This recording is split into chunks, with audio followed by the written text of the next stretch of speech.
جنت میں لے جانے والے اعمال۔ بسم اللہ الرحمن الرحیم۔ قدیر رضی اللہ عنہ بیان کرتے ہیں کہ ایک بدو نبی کریم صلی اللہ علیہ وسلم کی خدمت میں حاضر ہوا اور اس نے عرض کیا، کوئی ایسا عمل بتائیں جو مجھے جنت کے نزدیک کر دے اور دوزخ سے دور لے جائے۔ نبی کریم صلی اللہ علیہ وسلم نے فرمایا، کیا تمہیں یہ دونوں چیزیں عمل کرا سکتی ہیں؟ اس نے کہا، ہاں۔ آپ صلی اللہ علیہ وسلم نے فرمایا، سچ کہہ اور زائد چیزیں صدقہ کر۔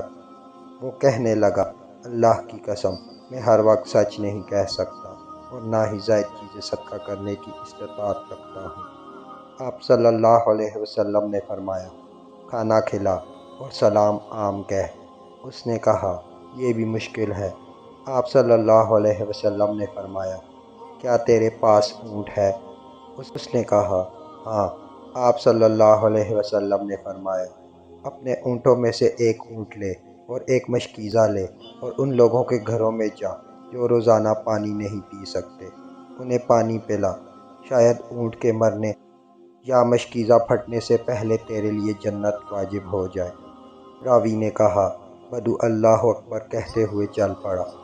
ابھی اس کا مشکیزہ نہیں پھٹا اور نہ ہی اس کا اونٹ مرا تھا کہ وہ شہید ہو گیا۔